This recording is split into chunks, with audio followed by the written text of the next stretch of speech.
Shalom teman-teman semua, selamat berjumpa di Kones Channel. Di channel ini, kalian akan menyaksikan dan akan mendengarkan video-video yang terbaik yang akan mengubah hidup Anda dan akan mengubah paradigma Anda. Jadi tonton sampai selesai, Bapak Yahweh memberkati. Selamat menyaksikan.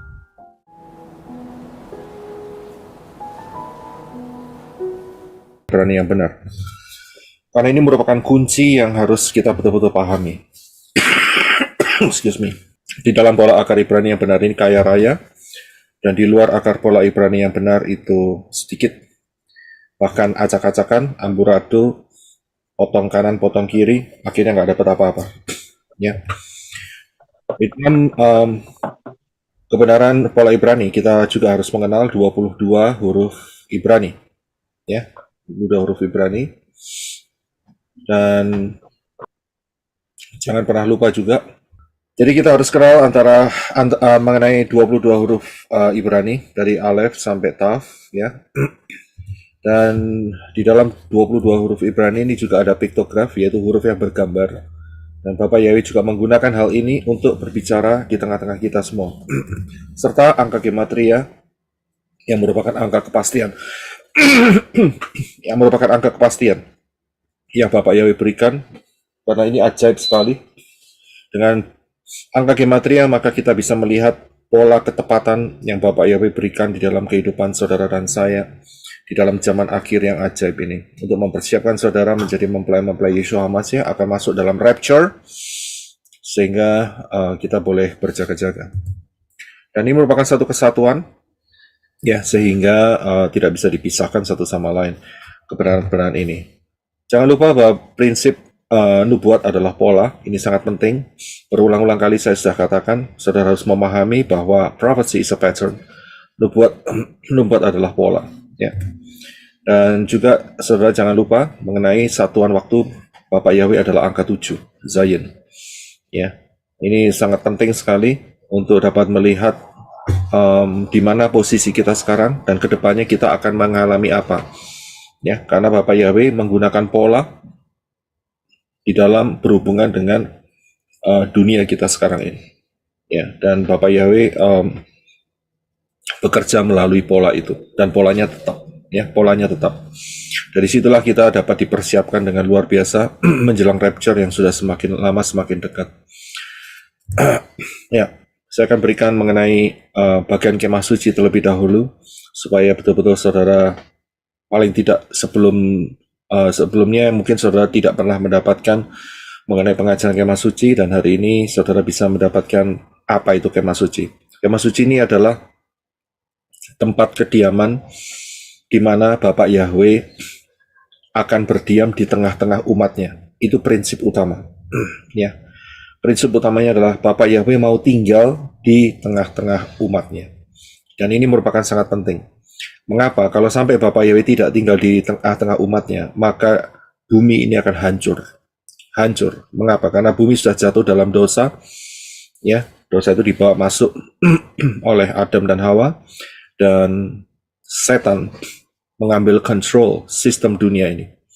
Ya, kalau sampai Bapak Yahweh tidak tinggal di dalam kehidupan daripada umatnya, maka tidak akan ada satupun yang bisa bertahan di dalam peperangan alam spiritual ini. Karena itu Bapak Yahweh mau tinggal di tengah-tengah umatnya. Nah, polanya itu Bapak Yahweh berikan terlebih dahulu, ya.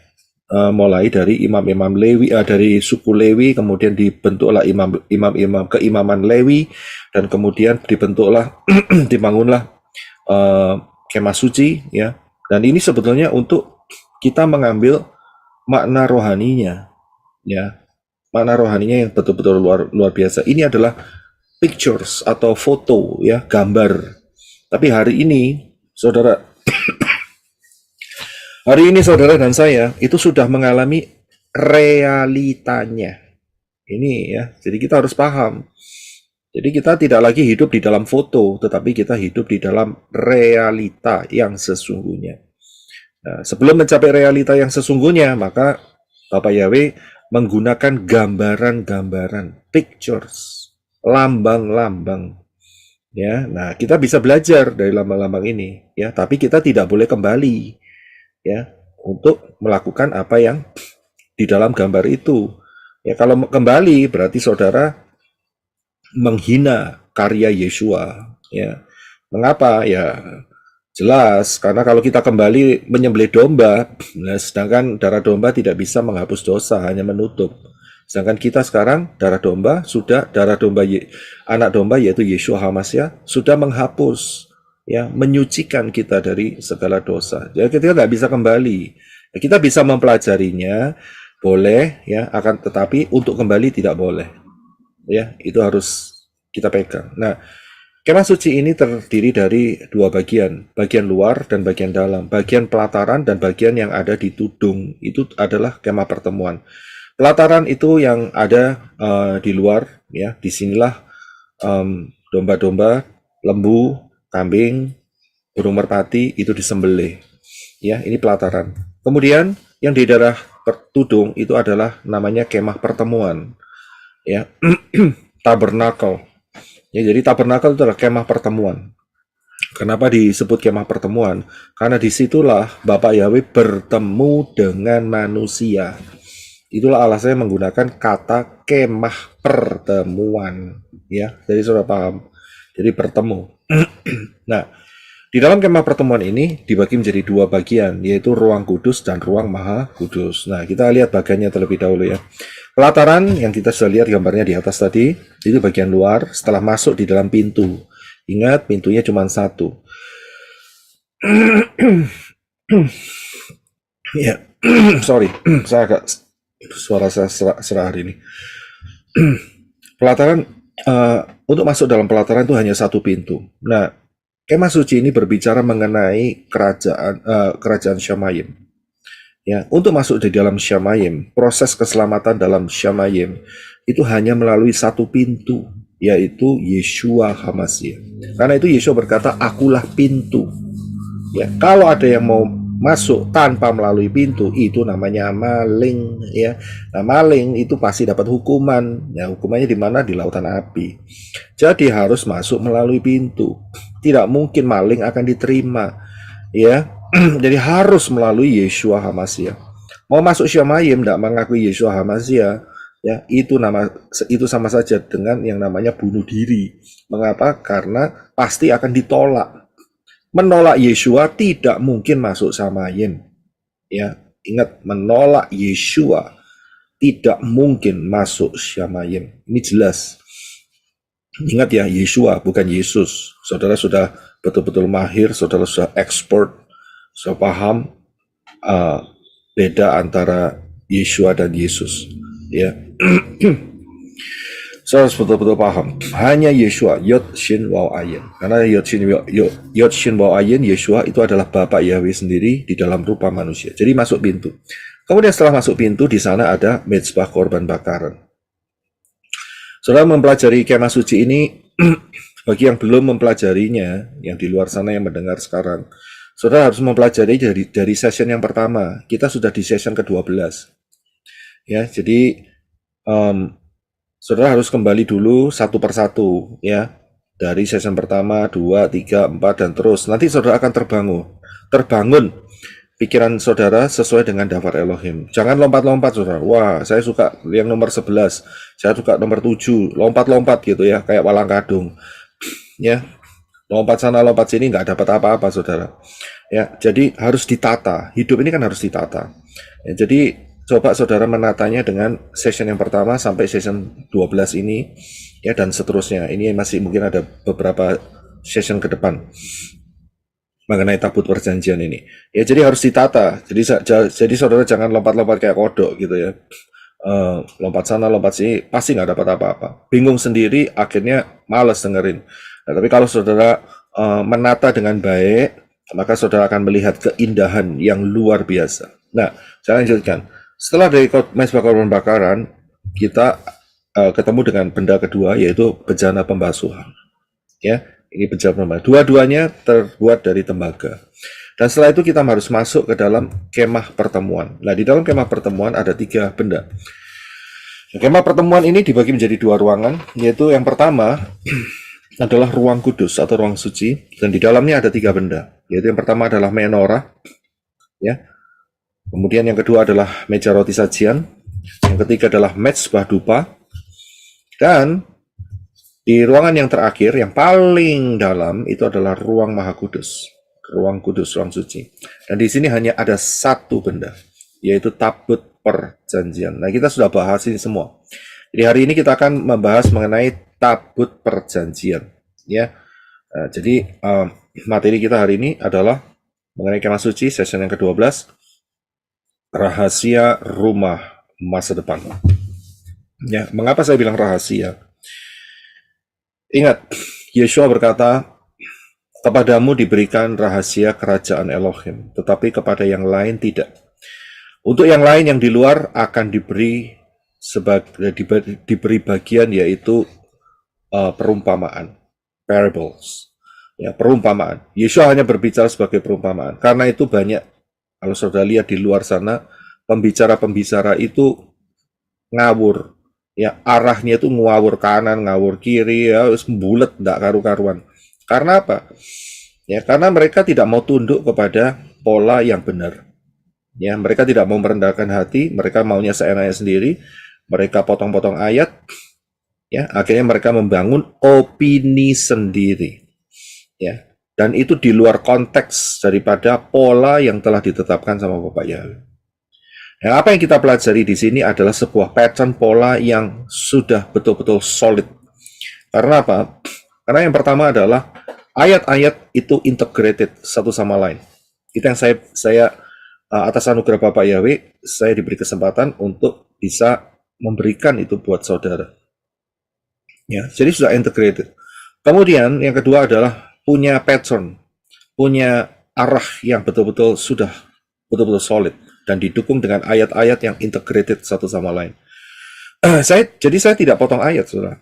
Ya, yang saya berikan adalah saya hanya dipimpin oleh Ruah Yahweh Elohim untuk mengkoneksikan antara ayat-ayat yang tersebar di mulai dari Bereshit, Kejadian, sampai di Gilyahna atau Wahyu. Ya, jadi rahasia ini hanya diberikan kepada orang dalam. Ya, orang luar yang keras hati tidak akan pernah diberikan. Ya, selama orang itu mengeraskan hati, dia tidak akan diberi apa-apa. Ya, tapi kalau dia mau berubah, mau rendah hati, mau tunduk, ya, maka dia akan diberi. Ya, nah, jadi ini luar biasanya kalau saudara bisa melihat hal ini. Ini sangat betul-betul sangat ajaib, ya. Sehingga saudara bisa memahami. Kalau saya bisa merasakan different, ya, mungkin saudara berpikir demikian. Ya, mengapa kok saya bisa merasakan different, ya, dengan orang lain? Karena saudara diberi kesempatan untuk dapat memahami. Nah, diberi kesempatan dapat memahami ini merupakan satu langkah awal supaya saudara menjadi 5 anak darah yang bijaksana. Ya. Karena apa? 5 anak darah yang bodoh, mereka juga teledor, ya, dengan minyaknya. Ya, karena itu mereka ketinggalan. Nah, karena saudara bisa melihat, maka saudara akan dapat berkatnya. Kita akan buka di satu ayat terlebih dahulu, ya, tidak saya catat di depan, yaitu di dalam 2 Raja-Raja. Ya, 2 Raja-Raja, Fatsal yang ke-9. Ya, minta tolong Brother Henok bisa membuka, ya, di ILT, ya. 2 Raja-Raja 2 ayat 9 dan 10.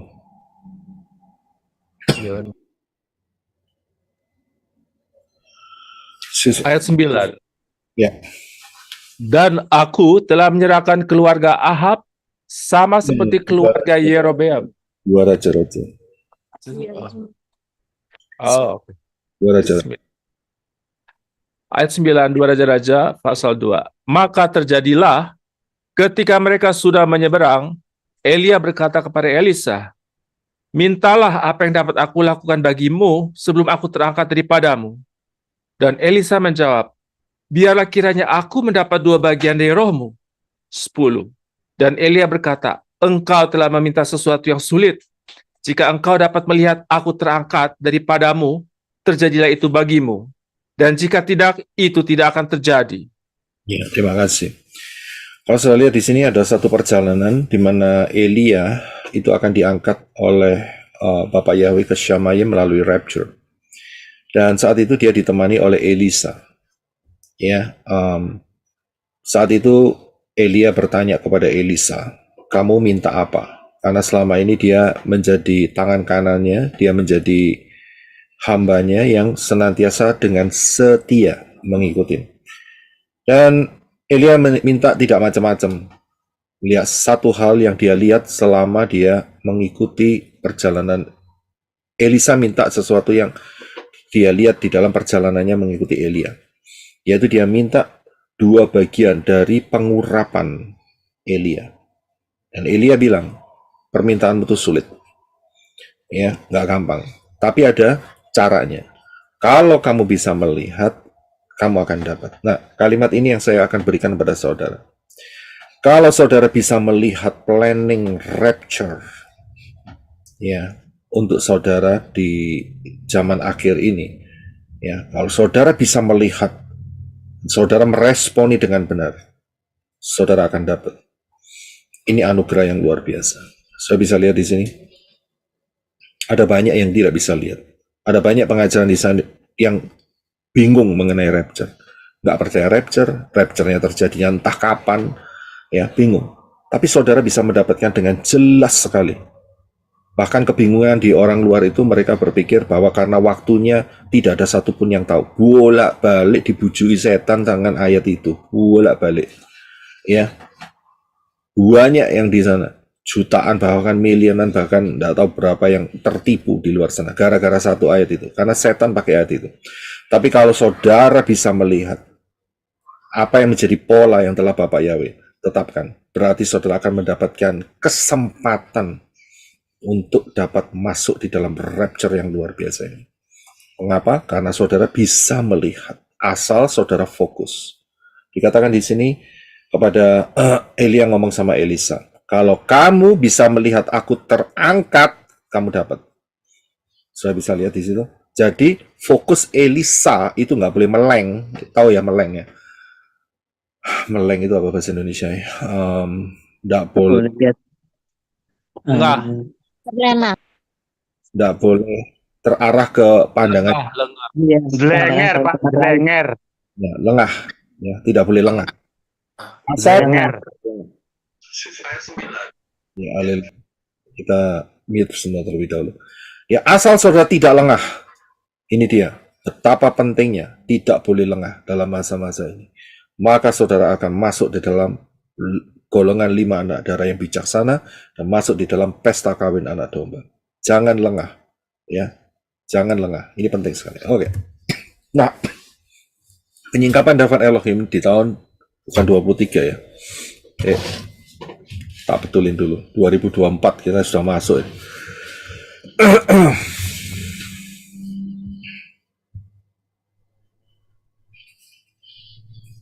Ya, 2024. Kita sudah masuk di 2024. Ya, kita bisa melihat semua hal. Mulai dari alam sebelum Shamayim itu dibentuk, sampai Shamayim dibentuk, sampai kejatuhan manusia, sampai hari ini 2024, ya, sampai nanti kiamat, pengadilan tahta putih, ya, lautan api, bahkan kerajaan Yerusalem yang baru dan bumi yang baru. Itu kita bisa dapat semua, saudara. Ya, kita bisa dapat semua. Inilah yang Bapak Yahweh persiapkan buat saudara dan saya. Keindahan yang super dahsyat. Ya, sangat-sangat dahsyat. Pengertian ini lengkap, saudara. Ya, jadi dengan kelengkapan pengenalan akan Davar Elohim ini, maka kita bisa melihat secara detail. Nah, kalau sampai orang-orang di luar sana mereka mengatakan tidak ada satu hari, tidak ada satu satu hari yang tahu mengenai rapture, ya, mengenai kedatangan Yeshua yang kedua, ya mereka dibohongi. Karena sudah dapat lengkap kok. Bapak Yahweh sudah memberikan lengkap. Sangat detail, sangat lengkap. Ya, dan Bapak Yahweh bekerja di dalam pola. Jadi jelas sekali, sangat jelas sekali. Ya, jadi jangan sampai kita masuk di dalam golongan yang hanya diberi sebagai perumpamaan saja. Tapi kita harus masuk lebih dalam, yaitu kita diberi rahasia kerajaan Elohim. Ya, jadi saudara harus mengejar di sana. Nah, kita akan masuk di dalam rumah masa depan kita, yaitu dari sudut yang kita lihat, yaitu adalah the Ark of Covenant, yaitu tabut perjanjian. Ya, tabut perjanjian adalah benda yang paling keramat dan berharga, saudara. Saking keramatnya dan berharganya, maka Bapak Yahweh sendiri turun tangan untuk menyimpannya dengan luar biasa. Nah, kita akan membaca ayatnya terlebih dahulu, ya, yaitu di dalam Keluaran pasal 25 ayat 8 nanti sampai selesainya. Ya, silakan Brother Henok untuk bisa membacanya. Terima kasih. Keluaran 25 ayat 8. Dan mereka harus membuat tempat kudus bagiku, supaya aku akan diam di tengah-tengah mereka. 9. Menurut segala apa yang kutunjukkan kepadamu sebagai contoh kemah suci dan sebagai contoh segala perabotannya, demikianlah harus kamu membuatnya. Ya, 10. Stop dulu sampai di situ. Saya akan jelaskan ayat ini sebentar. Ingat ya, saya katakan di atas tadi bahwa isi hati Bapak Yahweh itu adalah menyelamatkan manusia. Karena itu dia harus tinggal di tengah-tengah umatnya. Itu ayat 8. Keluaran 25 ayat 8. Mereka harus membuat tempat kudus bagiku supaya aku akan diam di tengah-tengah mereka. Saya bisa lihat di sini. Ya, jadi inilah isi hati Bapak Yahweh itu mau tinggal dalam hidup saudara dan saya. Dan itu sudah dibuktikan sekarang. Yaitu bahwa ruah Yahweh Elohim itu tinggal di dalam hidup saudara dan saya. Dwelling. Ya, tinggal dwelling itu berarti dia mendapat tempat di dalam kehidupan saudara dan saya, di dalam kehidupan kita. Jadi kita nggak sendiri. Inilah yang menjadi isi hati daripada Bapak Yahweh. Mengapa? Karena Bapak Yahweh ingin kita hidup sampai masuk kembali ke dalam Shamayim, ya, ke dalam tempat di mana Yeshua berada. Ya, oke, silakan. Terima kasih. Silakan Enoch, lanjutkan. 10. Haruslah mereka membuat tabut dari kayu penaga, 2,5 hasta panjangnya, 1,5 hasta lebarnya, dan 1,5 hasta tingginya. 11. Haruslah engkau menyalutnya dengan emas murni.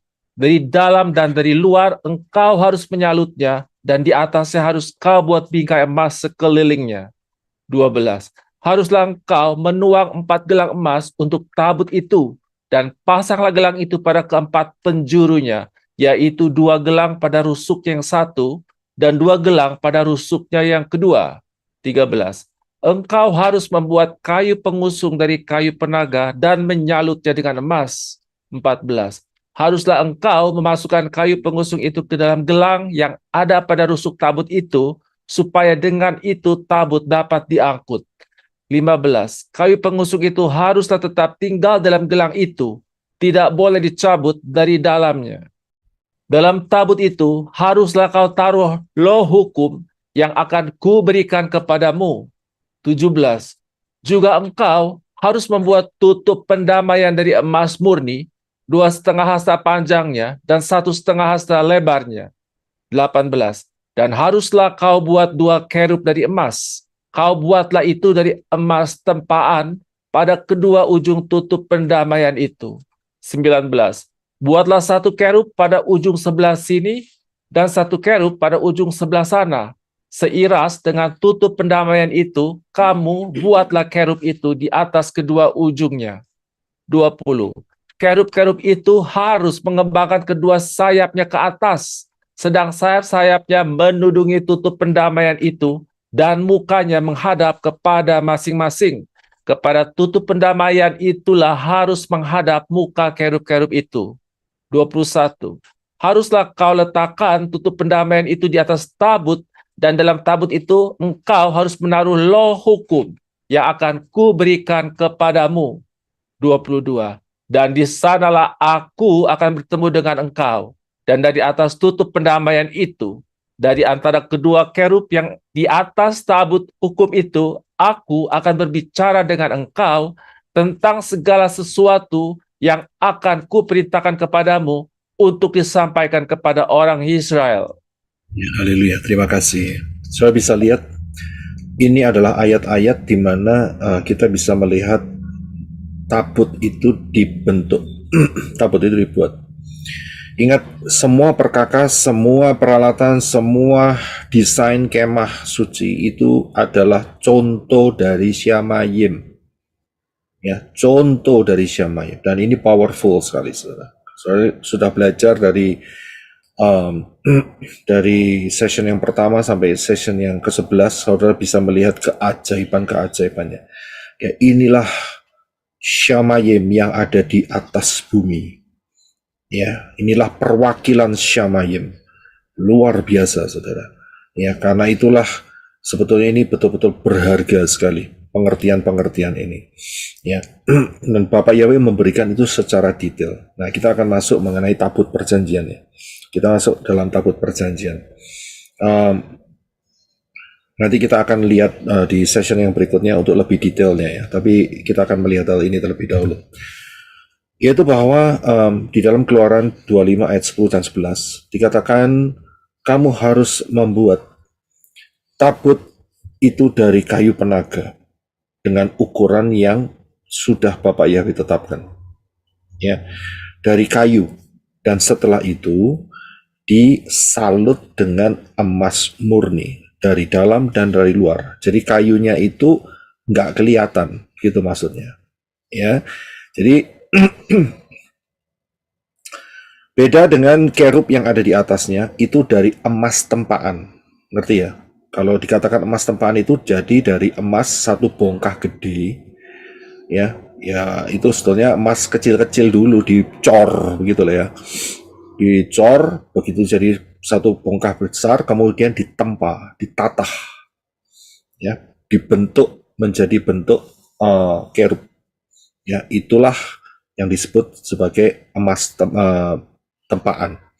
Ya, itu ada dibuat di kerub yang di atas daripada tabut itu. Tapi kotak tabut itu sendiri itu isinya sebetulnya kayu. Ya, jelas ya, kayu. Kenapa kok ada kayunya? Kenapa kok ada kayunya? Kok enggak langsung kotak itu dari emas murni begitu loh. Ya, kenapa kok kok harus ada kayunya?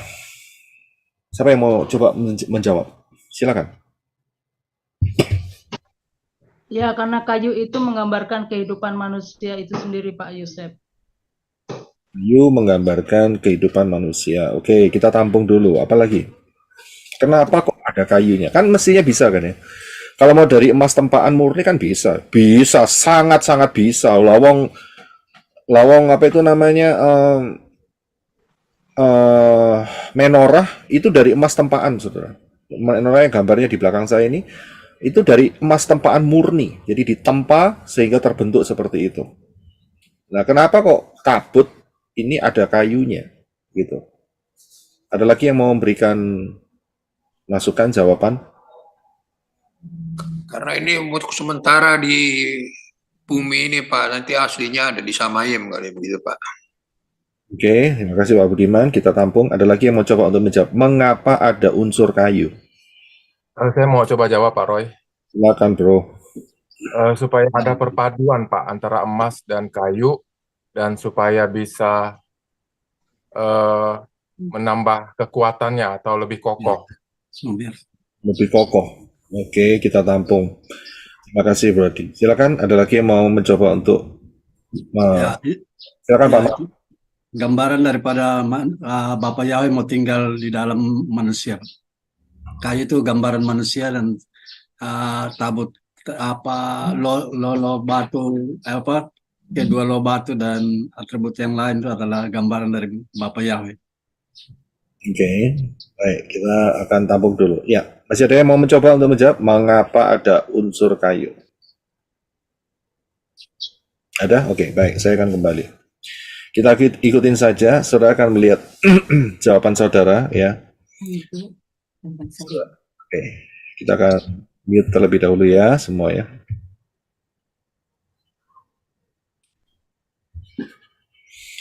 Ya, mengapa ada unsur kayu di sini? Itu ada rahasianya, saudara. Ya, ada rahasianya. Jadi perencanaan Bapak Yahweh itu nggak ngawur. Ya, perencanaan Bapak Yahweh itu in details. Ini loh yang luar biasa. Saudara dibawa ke alam detailnya Bapak Yahweh. Ya, tapi banyak orang tidak mau atau menerima, tidak mau menerima bahwa Bapak Yahweh itu detail. Gitu. Ya, sangat disayangkan kalau saya bilang Bapak Yahweh detail.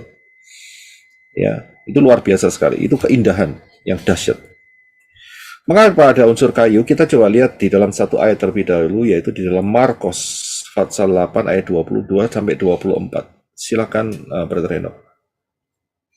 Dan dia tiba di Betsaida, dan mereka membawa seorang buta kepadanya dan meminta dia supaya menjamahnya. Dan setelah memegang tangan orang buta itu, dia menuntunnya keluar dari desa, dan dengan meludah ke matanya seraya menumpangkan tangan padanya. Dia menanyainya, apakah dia melihat sesuatu? Dan setelah melihat, ia berkata, aku melihat orang-orang, karena aku melihatnya bagaikan pohon-pohon sedang berjalan. Ya, terima kasih. Saudara bisa melihat cara Yeshua menyembuhkan orang buta, kalau saudara lihat di dalam ministrinya, itu nggak sama, saudara. Ya, ada yang cuma dijamah, sembuh melihat. Ada yang dia ludahin matanya, seperti orang ini. Kemudian ada yang dia bikin lempung, tahu ya lempung ya? Apa itu lempung? Dia meludah di tanah, kemudian diambil, tanahnya diudek-udek dengan ludahnya, kemudian dioleskan ke mata orang yang buta itu. Itu jadi lempung, apa itu ya lempungnya? Tanah liat. Iya, jadi tanah yang diaduk-aduk. Ya, terima kasih Pak Erwin. Saya bisa lihat cara Yeshua itu melakukan itu beda-beda. Saudara bisa buktikan sendiri. Saudara kalau baca Davar Elohim pasti akan ngerti apa yang saya katakan. Nah, di dalam peristiwa ini Yeshua itu meludahi matanya orang ini. Waduh, mantap nggak saudara? Ya, saudara pikir wah mantap ya diludahin oleh ludahnya Yeshua. Saudara harus mikirnya itu ya karena saudara sudah tahu ceritanya, ya kan? Tapi coba saudara duduk di kaki atau sepatu daripada orang yang melihat itu atau orang buta itu, ya. Ingat saudara, hari-hari itu nggak ada yang namanya odol, nggak ada yang namanya sikat gigi, nggak ada yang namanya ya penyegar mulut, itu nggak ada. Jadi saudara bisa merasakan orang diludahi itu aromanya apa yang nempel, ya. Saudara bisa lihat di sini ya. Belum lagi yang diudek-udek pakai tanah, saudara bisa merasakan, waduh, ya, mungkin saat itu parfum harganya mahal sekali, ya. Tapi dari sini orang ini disembuhkan dengan cara yang demikian, ya. Dan setelah itu Yeshua itu tiba-tiba bertanya, kayak ngetes gitu loh ya. Kayak ngetes kalau sound system dites, testing 1, 2, 3 begitu. Ya kan? Kemudian dia tanya, kamu lihat apa? Ya, saya yakin ini peristiwa bukan kebetulan. Ini bicara buat kita sehingga kita punya pengertian yang lebih dalam lagi dalam Davar Elohim. Dan saat ditanyai dia menjawab, aku melihat orang-orang bagaikan pohon-pohon sedang berjalan. Sudah bisa lihat di sini? Ada unsur pohon. Nah, kalau kita lihat tabut itu ada unsur kayu. Kayu itu dari mana? Kayu itu diambil dari pohon yang dipotong. Nah, inilah mengapa di dalam Kejadian 1 ayat 26 sampai 27 ya, Elohim berfirman, silakan Brother Henok untuk membacanya. Ya. Dan Elohim berfirman, biarlah kami menjadikan manusia dalam citra kami, menurut rupa kami, dan biarlah mereka berkuasa atas ikan di laut, dan atas burung di udara, dan atas hewan, dan atas seluruh bumi, dan atas segala binatang merayap yang merayap di bumi. Maka Elohim menciptakan manusia dalam citranya, dalam citra Elohim dia telah menciptakannya, laki-laki dan perempuan, dia telah menciptakan mereka. Terima kasih. Saudara bisa lihat ayat ini seringkali dipelintir. Ayat ini seringkali dipotong, dibangun satu konsep Trinity. Trinitas. Padahal ayat ini tuh tidak bicara soal itu. Ayat ini sebetulnya mau berbicara ya bahwa manusia itu dijadikan segambar dan serupa dengan Elohim.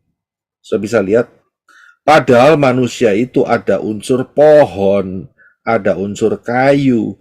Bagaimana mungkin itu ada di dalam diri daripada Elohim? Ternyata kita tahu jawabannya. Jawabannya adalah Yeshua HaMashiach. Itu dia jawabannya. Jadi ayat ini bukan bicara soal Trinity atau Trinitas, Bapak sendiri, anak sendiri, roh sendiri, banyak dewa itu namanya. Tidak demikian.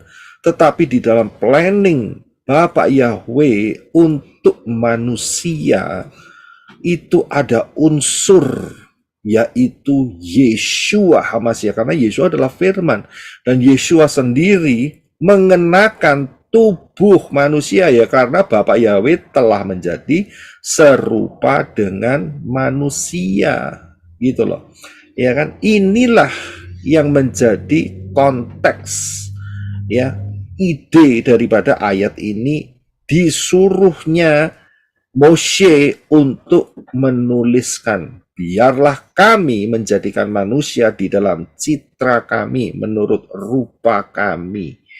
Sudah bisa lihat di sini, kalau manusia diciptakan, ditulis, baiklah Yahweh menjadikan manusia di dalam citra Yahweh dan menurut rupa Yahweh.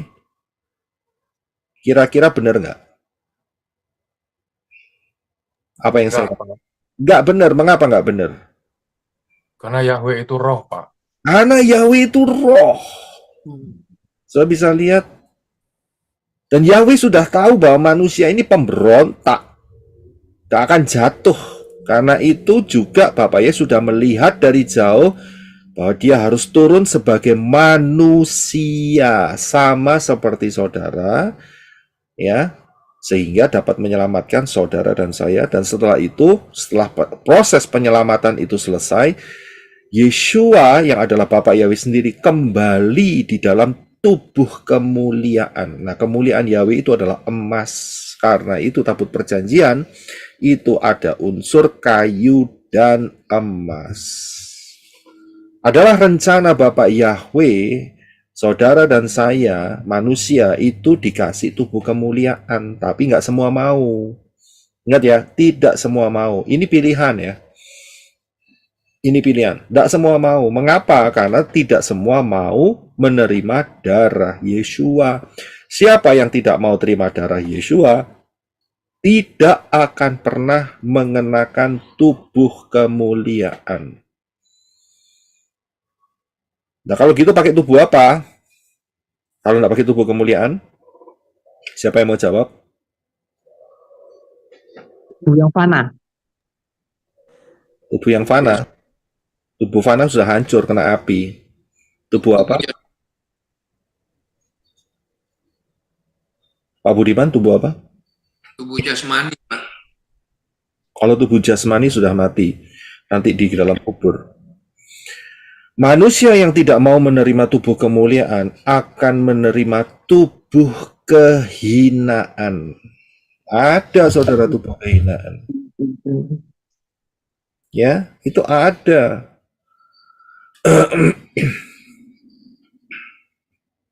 Jadi lawan dari tubuh kemuliaan adalah tubuh kehinaan. Nah ini, jadi kalau nggak ngerti akan hal ini ya akhirnya tersesat. Ya, itu ada di dalam Daniel 12 ayat 2. Silakan Brother Henok untuk baca.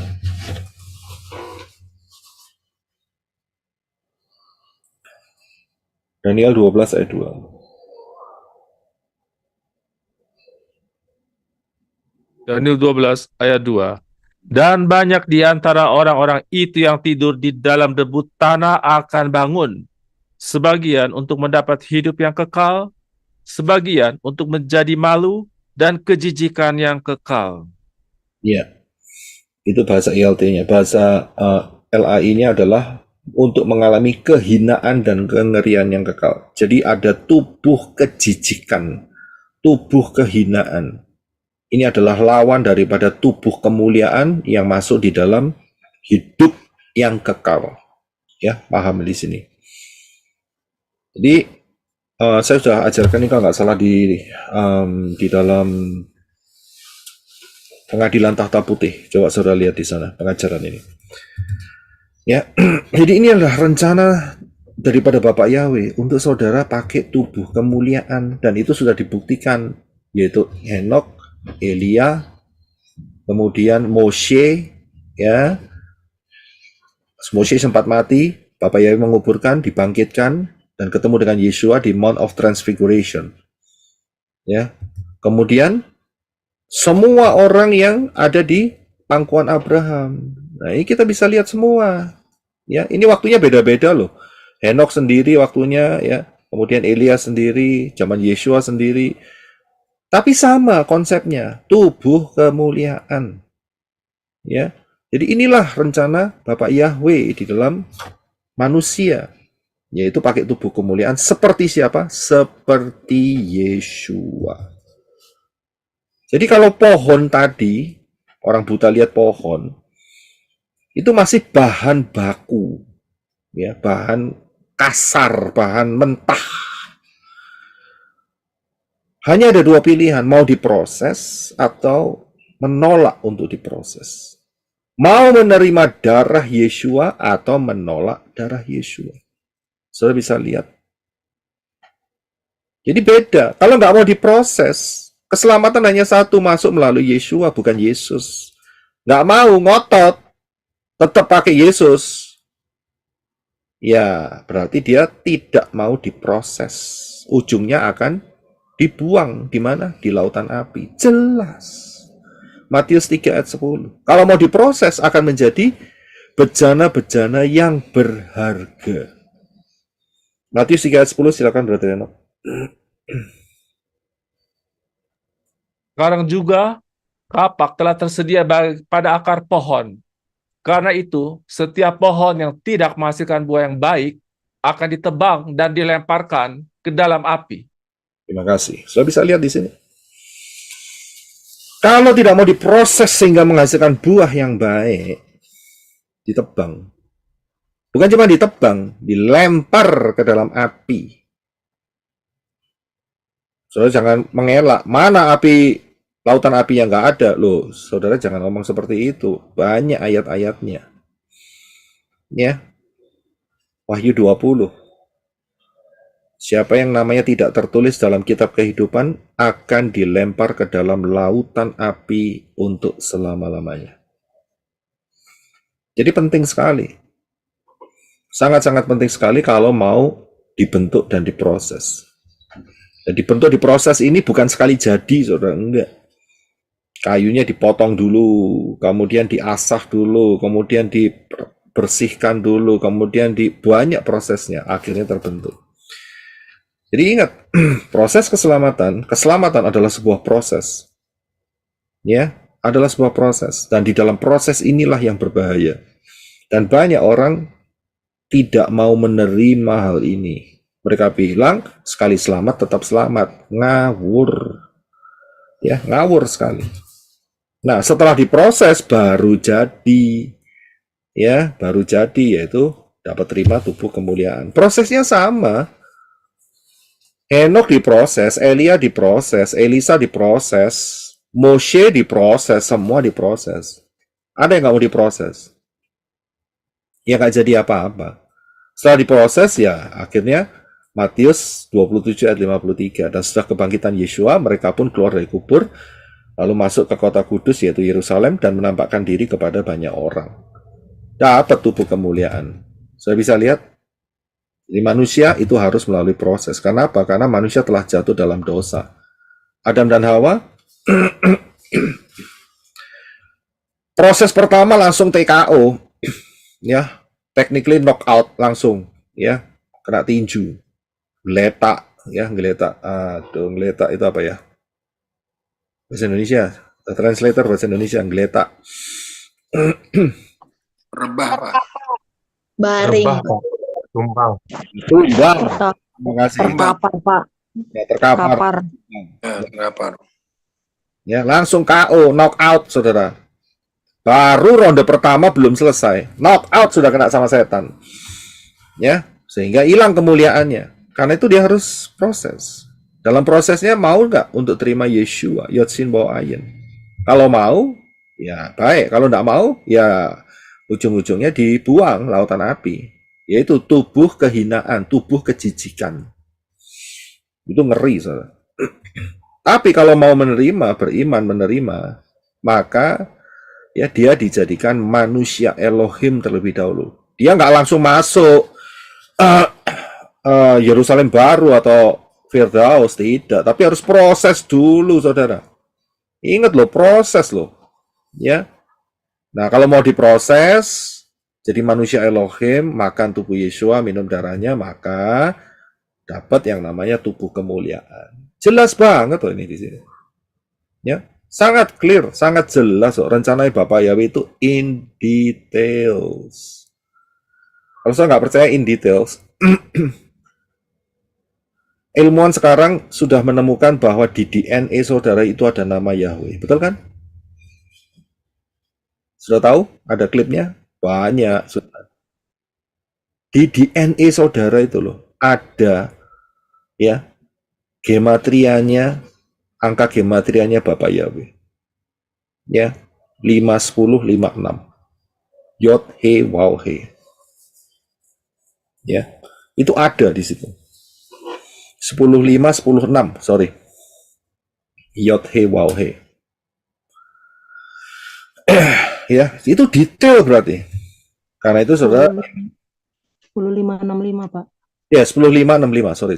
10565 Yod He Waw He. Ya 10565, betul. Ya. Ya, sorry. Mess up tadi. Jadi saudara bisa lihat di pengajaran saya di Tebus Tubuh.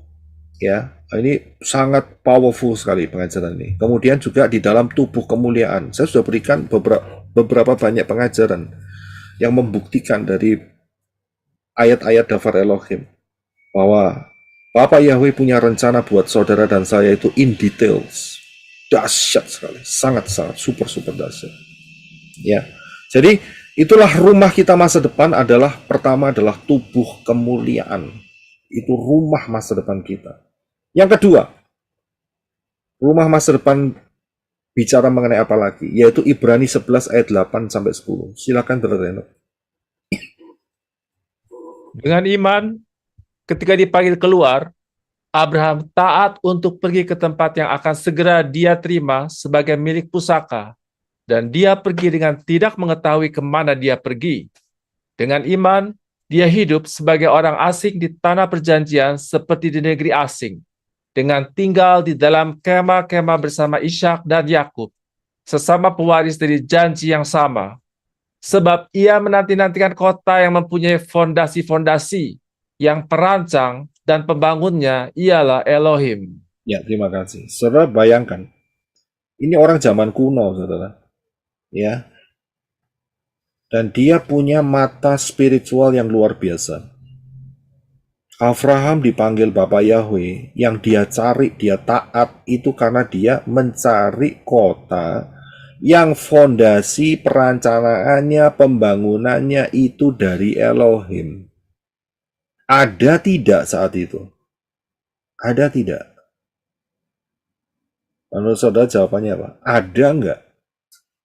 Belum, Pak. Belum ada, Pak. Iya. Bukannya enggak ada. Terima kasih Pak Budiman. Belum ada.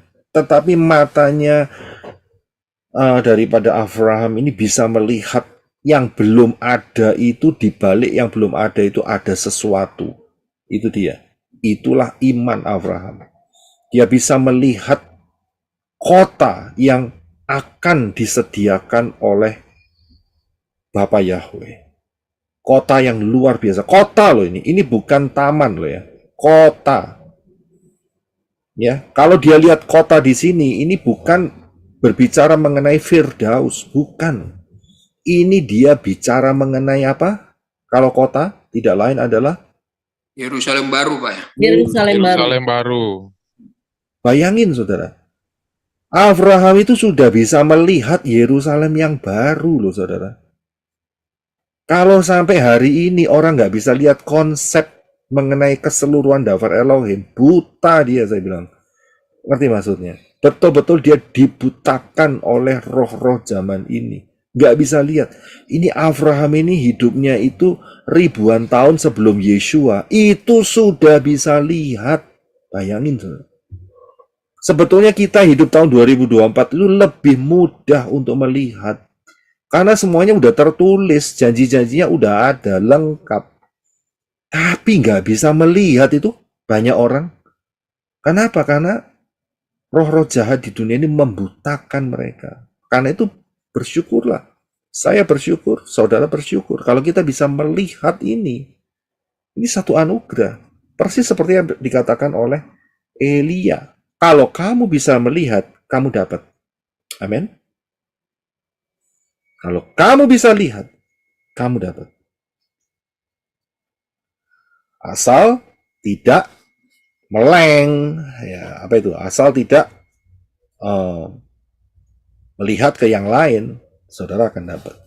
Saudara konsisten lihat rapture dan akan masuk dalam rapture. Itu namanya bersedia, berjaga-jaga. Saya sudah ungkapkan masalah Yerusalem yang baru ini di pengajaran kode rahasia angka 12. Saya nggak ulangin, tapi saudara kembali ya di Kemah Suci session yang ke-9. Ini luar biasa sekali, sangat-sangat luar biasa. Ya, saudara harus belajar. Ya, saudara harus belajar. Kalau nggak belajar ya nggak dapat apa-apa. Ya. Nah, di dalam Yerusalem baru, ya angka 12 yang sudah saya berikan, kode rahasia angka 12 di pengajaran kitab apa itu namanya Kemah Suci session yang ke-9 itu saya sudah jelaskan, yaitu ada unsur angka 144 ya, dan disitulah terjadi dibagi menjadi dua, yaitu terbangun dari dua, yaitu 12 suku Israel dan kemudian 12 Rasul Yeshua HaMashiach yang juga dari Israel ya, yang akan menjangkau orang-orang Goyim.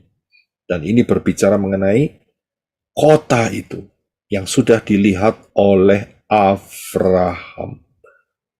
Apakah saudara punya kerinduan yang sama dengan Abraham? Kalau tidak punya, gawat, saya bilang. Berarti saudara nggak akan. Sangat rindu. Kalau saudara punya kerinduan dan saudara bisa melihat, maka apa yang dikatakan oleh Elia itu akan terjadi. Kalau kamu bisa melihat, kamu akan dapat. Saya bisa lihat di sini betapa pentingnya mata spiritual yang terbuka. Karena itu kan beberapa kali saya melakukan activation untuk mata spiritual saudara yang sudah ada tapi selama ini masih tertutup. Itu pentingnya di sini, saudara. Kenapa saya lakukan itu? Itu karena yaitu yang dikatakan oleh Elia. Kalau nggak lihat, nggak dapat gitu loh. Tapi kalau lihat, saudara akan mendapat chance, kesempatan untuk dapat. Itu faktor utamanya itu ada di sana. Ya, saudara bisa minta sendiri, saudara bisa aktifkan sendiri, dan saudara bisa terus mendapatkan apa yang dijanjikan oleh Bapak Yahweh dalam Yesua. Kita baca di dalam Wahyu 21 ayat 12 dan 14. Silakan Brother Reno. Dan memiliki tembok yang besar dan tinggi dengan 12 pintu gerbang. Pada pintu-pintu gerbang itu ada 12 malaikat, dan di atas pintu-pintu itu telah tertulis nama-nama yang berasal dari ke-12 suku Israel. Dan tembok kota itu memiliki 12 fondasi. Padanya ada nama-nama ke-12 Rasul Anak Domba. Haleluya. Terima kasih. Luar biasa enggak? Ini gambaran jasmani saja secara lukisan itu sudah luar biasa. Bagaimana nanti kalau kita mengalami sama-sama? Saya bisa lihat di sana kita bisa bisa cangkruk.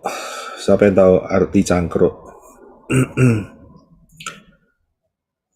Itu dah. Siapa yang tahu arti cangkruk? Hangout ya Pak. Hangout, ya, terima kasih.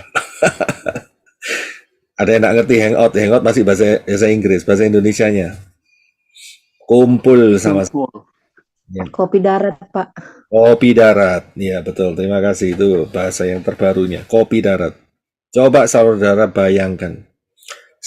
Sekarang kita masih kopi udara, kopi kabel, ya kan? Ini pakai kabel kan?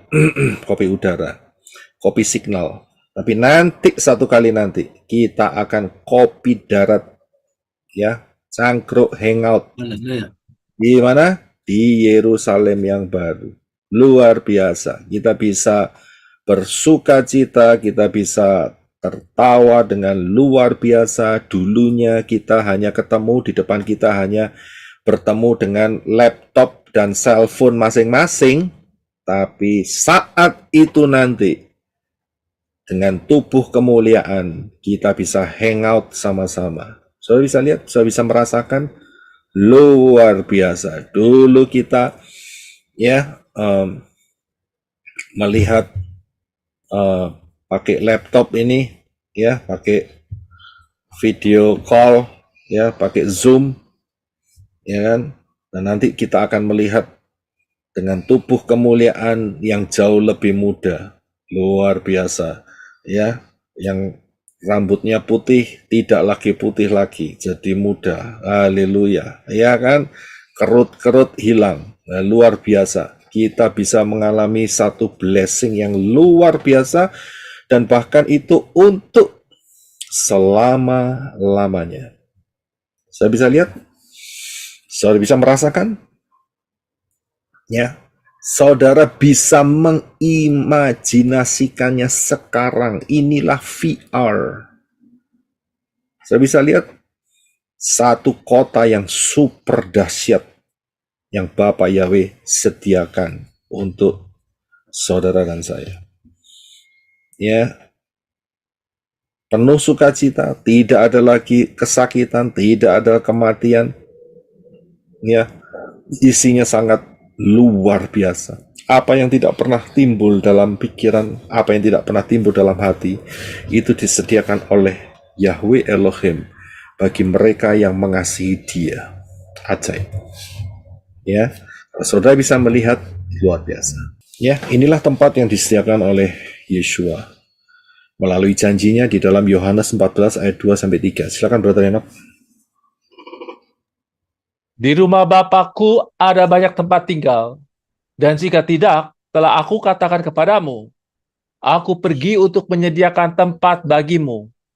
Dan jika aku pergi serta menyediakan tempat bagimu, maka aku datang lagi dan akan menjemput kamu kepadaku, supaya di tempat aku berada, kamu pun berada. Haleluya. Tempatnya Yeshua di mana? Yerusalem yang baru. Ya, luar biasa. Inilah yang disediakan. Inilah rumah masa depan. Rahasia rumah masa depan. Siapa yang lihat, dia dapat. Saya bisa lihat, asal jangan meleng. Oke? Jadi penting sekali. Nah, tapi sebelum masuk Yerusalem yang baru, kita akan dibawa dulu jalan-jalan. Kemana? Kerajaan 1000 tahun. Iya, betul. Kerajaan 1000 tahun. Jadi sebelum masuk Yerusalem baru, kita menikmati tubuh kemuliaan kita di dalam Yerusalem yang baru. Luar biasa nggak? Inilah nanti hari yang ke-7 setelah, ya, tidak lama lagi, sekitar 6 tahun ke depan. Ya kan berdasarkan pola, ya kan. Saya ngomong berdasarkan pola, ya, bukan ramalan, ya. Jadi kita akan masuk dalam kerajaan 1000 tahun terlebih dahulu. Kita dengan tubuh kemuliaan, dengan tubuh yang luar biasa, tapi kita memerintah bersama dengan Yeshua, ya, untuk memerintah kerajaan 1000 tahun. Luar biasa nggak rencana Bapak Yahweh? Kita terima rumah kita, ya, yaitu tubuh kemuliaan. Kita dikasih kesempatan untuk bisa apa itu namanya? Bisa mengingat apa yang menjadi karya Yeshua di dalam kehidupan kita. dalam kerajaan 1000 tahun, ya, dengan luar biasa. Dan setelah itu kita akan masuk di bumi yang baru dan Yerusalem yang baru. Jadi sangat luar biasa. Saya sudah jelaskan hal ini di dalam Kemah Suci session yang ke-8. Sudah bisa lihat, ya.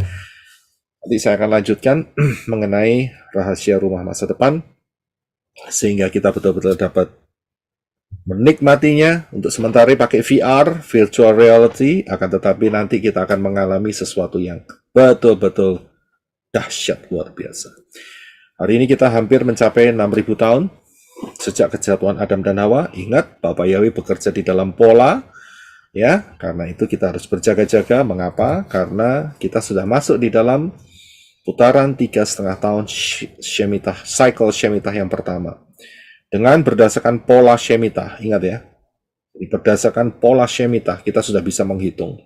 Karena itu saudara berjaga-jaga. Mengapa? Di depan kita ada rapture, saudara harus jaga-jaga dengan kalau yang belum mendengar pengajaran mengenai High Alert 2026, saudara coba dengarkan, penting sekali. Mengapa? Karena waktu-waktu ini akan diperpendek oleh Yeshua. Kenapa? Kalau tidak diperpendek, maka manusia tidak akan ada yang selamat. Karena waktu diperpendek itu, ya, sehingga orang-orang pilihan dapat diselamatkan. Ya, rahasianya ada di mana untuk mengetahui hal itu? Ada di 1290 hari dan 1335 hari, ya, pengajaran yang sudah ada di pelayanan menorah. Lihat ini, dari sinilah kita bisa melihat satu pola yang Bapak Yahweh berikan dengan perhitungan yang detail, sehingga kita berjaga-jaga akan rapture yang akan terjadinya di akhir 2025 atau awal 2026. Ya, berjaga-jagalah. Karena itu barang siapa yang belum masuk dalam rencana keselamatan, segera masuk, yaitu melalui pintu, dan pintu itu adalah Yeshua, Yod Shin Waw Ayin. Ya, dan barang siapa berseru dalam nama Yahweh akan diselamatkan. Masuk dalam baptisan pembaharuan, belajar akar pola ibadah yang benar, tinggalkan semua tradisi-tradisi, berani bayar harga untuk meninggalkan itu semua. Waktunya sudah nggak lama lagi. Nggak berani bayar harga berarti saudara tidak melihat. Sudah bisa lihat? Kalau nggak berani bayar harga, ya tidak dapat apa-apa. Setialah dan masuk di rapture.